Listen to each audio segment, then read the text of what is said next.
بسم الله الرحمن الرحيم كسو دواada wararka ciyaaraha fadlan sub sharaab saar jambadaasha fursiyaad ku heshaan muqaawal baa soo jilido kusoo dhawaada wararka ciyaaraha ee caawa xidig Liverpool oo lagu soo waramayo inuu Zinedine Zidane u balan qaaday inuu ku biiro kooxda Real Madrid waqtiga dib loo bilaabi doono Premier League iyadoo dib loo dhigi doono iyo sababta oo la ogaaday Emerson Palmieri oo ka hadlay wararka sheegay inuu isaga tagayo kooxda Chelsea lacagta uu Jose Mourinho ku gali doono suuqa xagaaga oo la ogaaday Rio Ferdinand oo Trent Alexander-Arnold barbar dhigay Cafu kooxda Manchester City oo degsatay qorshe ay Barcelona iyo Real Madrid uga garaacayso saxiixa David Alaba maxay damacsan yihiin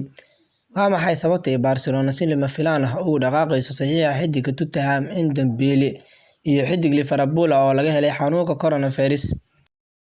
markaana waxaad ku soo dhawaataan warkii oo faahfaahsan wararka ka imaanaya dalka Spain ayaa sheegaya mid kamid ah xidigaha kooxda Liverpool oo tababaraha Real Madrid ee Zinedine Zidane uu sameeyay balanqaad inuu ku biiro kooxda Real Madrid xagaaga qaar kamid ah xidigaha Liverpool ayaa sanadihii ugu dambeeyay la xiriirinayay kooxda Real Madrid iyadoo ay ugu horeeyaan xidigaha Virgil van Dijk, Salah iyo Sadio Mane wargeyska Defensive Central ayaa sheegay inuu xidiga garabka u ciyaaro kooxda Liverpool ee Sadio Mane tababaraha Real Madrid uu balan qaaday inuu ku biiri doono kooxda Real Madrid laakiin waa hadii uu ka tago kooxda Liverpool si kastaba ha ahaatee wargeyska ayaa sheegay inuu Sadio Mane kooxda Liverpool ku qasbi doonin in ay iibiso oo uu ku faraxsan yahay Anfield diyaarna u yahay inuu ku dhameysto xirfadiisa ciyaareed Mane oo kamid ah xidigaha ugu fiican Liverpool tan ilaa markii uu ku soo biiray kooxda Liverpool ayaa Zidane u sheegay inuu ku biiro Real Madrid hadii uu ka tago Liverpool Mane ayaa xilli ciyaareedkan ku jira qaab ciyaareed cajiib ah isaga oo dhaliyay 18 gool sidoo kale caawiyay ka noqday 12 gool 38 kulan oo tartamada oo dhan ah Soddonka bisha Abriil ayay ahayd waqtiga la filayay in dib loogu soo laabto ciyaaraha horyaalka Premier League laakiin wargeyska Daily Mail ayaa sheegay in dib loo dhigi doono waqtiga kooxaha Premier League iyo EFL ayaa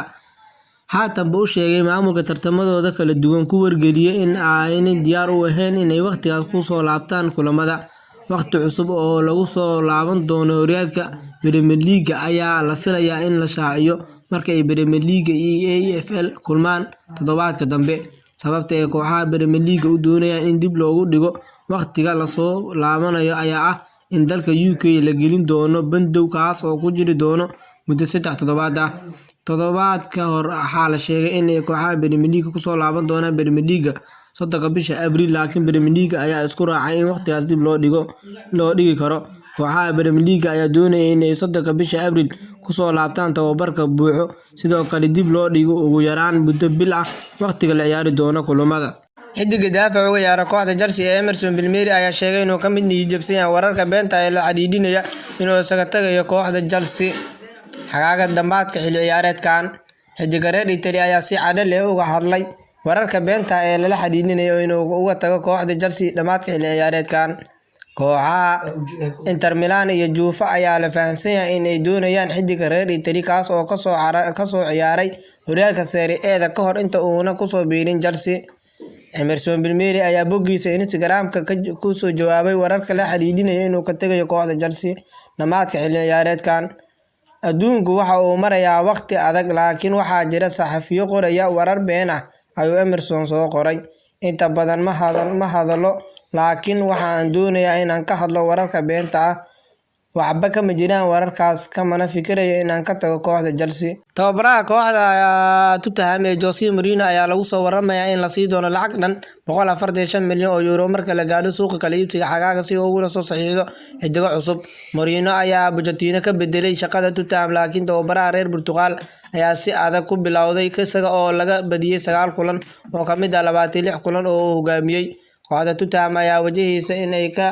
haddo Champions League xilli ciyaareedka dambe iyaga oo haatan ku jira kaalinta 8aad 7 dhibcoodna ka dambeeya kaalinta 4aad si kastaba ha ahaatee wargeyska Bild ayaa sheegay in Jose Mourinho la sii doono lacag dhan 145 milyan oo euro oo kula soo saxiixanayo xidiga cusub xagaaga Jose Mourinho ayaa bartilmaameed ka dhigtay xidiga kooxda RB Leipzig ee Marcel Sabitzer kaas oo ah bartilmaameedkiisa ugu weyn oo u ah Mourinho xidiga Marcel Sabitzer ayaa qaab ciyaareed fiican ku jira xilli ciyaareedkan isaga oo dhaliyay 15 gool tartamada oo dhan xilli ciyaareedkan. Halyeeyga kooxda Manchester United ee Rio Ferdinand ayaa xidiga daafaca Liverpool ee Trent Alexander-Arnold barbar dhigay halyeeyga reer Brazil ee Cafu. Alexander-Arnold ayaa ka mid noqday xidigaha ugu fiican Liverpool labadii xilli ciyaareed ee ugu dambeysay isaga oo haatan lagu qiimeeyo xidigaha ugu fiican booskiisa. 20 jirkaan ayaa dhigay rikoodh cusub oo dhanka caawinta goolasha daafac ahaan xilli ciyaareedkan isaga oo sameeyay 12 caawin. Waxa uuna ammaan ka helay xidiga Ferdinand. Waxa aan arkay kulankii Atletico Madrid qaybtii hore haddii oo jiro daayar doonaya inuu ciyaaro kubadda cagta weliba ka ciyaaro daafac midig. Hadda wado qaybtii hore ee kulankii Atletico Madrid ayuu yidhi. Waxa uu ciyaaray si fiican, waxa uuna soo bandhigay wax walba. Trent waa ciyaartoy cajiib ah, wax igama gelin haddii uu ciyaaro Liverpool iyo haddii kale. Xidiga ugu dambeeya ee sida uu u ciyaaray ayaa ahaa Cafu, kaas oo ahaa xidigii ugu fiicnaa waqtigaas. Ayaa lagu soo waramayaa inay degsatay qorshe ay kooxaha waaweyn ee reer Yurub ugu garaacayso saxiixa xidiga kooxda Bayern Munich ee David Alaba, sida ay sheegayaan wararku. Manchester City ayaa lagu soo waramayaa inay diyaar u tahay inay kooxda Bayern Munich u soo bandhigto xidiga Loris Hahn si ay u helaan saxiixa xidiga David Alaba dhamaadka xilli ciyaareedka suuqa xagaaga. Wargeyska Billy ayaa sheegay in Manchester City diyaar u tahay inay Bayern Munich miiska u saarto xidiga reer Germany ee Loris Hahn si ay u helaan saxiixa daafaca David Alaba. Kooxda Bayern Munich ayaa ilaa xagaagii doonaysa saxiixa xidiga Loris Hahn si ay u xoojiyaan weerarkooda xilli ciyaareedka dambe. Waxa ay haatan diyaar u tahay inay Sane siiso si ay u helaan saxiixa Alaba. Manchester City ayaa doonaysa inay saxiixa xidiga ku garaacdo kooxaha Barcelona iyo Real Madrid kuwaas oo doonaya saxiixa xidiga reer Austria. Dadka dhaxa u ciyaara kooxda Tottenham Dembele ayaa xagaaga ku biiri kara kooxda Barcelona inkasta oo kaliya xagaagii ku soo qaatay kooxda Tottenham. Tababaraha kooxda Barcelona ee Quique Setien ayaa doonaya xidiga khadka dhexe ku fiican, waxa uuna u arkaa xidigii hore ee Lyon inuu yahay xidig wax fiican kusoo kordhin kara kooxdiisa. Dembele ayaa Tottenham kusoo biiray xagaagii isagoo